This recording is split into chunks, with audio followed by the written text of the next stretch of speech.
Radio Rahim with SOG Andre Ward on a victorious, hard-fought night.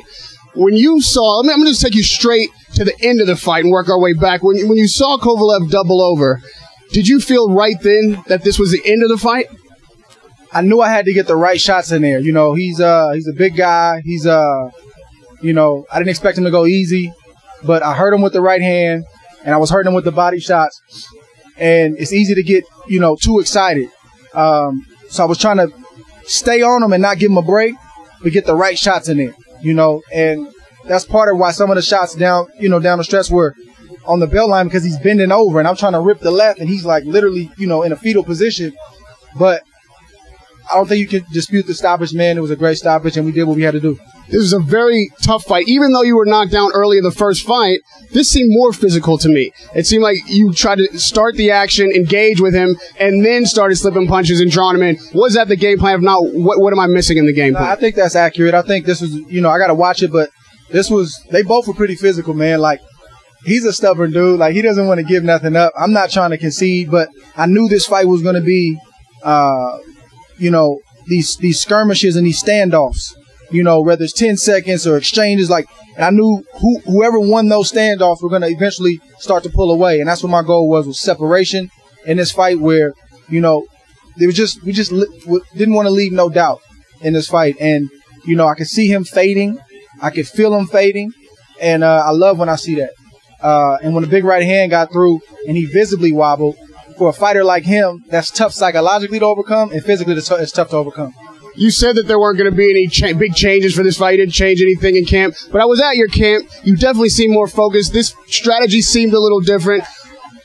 Did you beat him mentally or physically tonight? What was the superior game plan? I think I was healthier this training camp. So that's why you saw me moving and just having fun and enjoying myself. And you told me that. You said, man, you look, something's different about this. And psychologically, I told you guys, man, he revealed so much to me post-fight.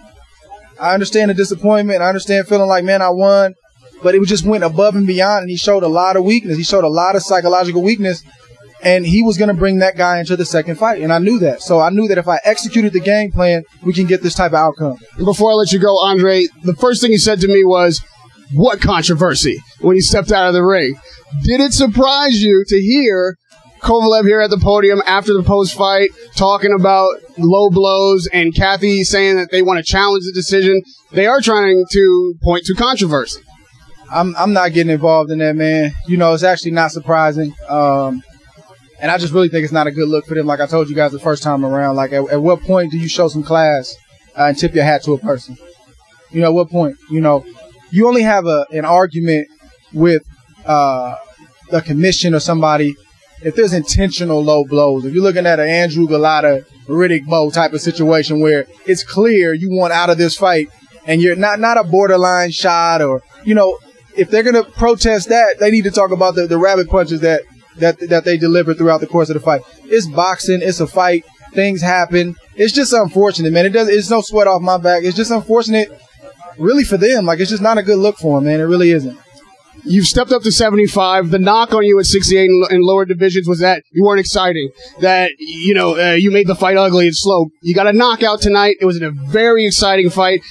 Does this mark a new chapter in Andre Ward's career in the way you approach fights? Is 75 a knockout division for you? I mean, I'm not after knockouts. I mean, I love them. Don't get me wrong. I love for them to end, but I can't get caught up in that, man. I try to get it how I can get it. It's tough at the top.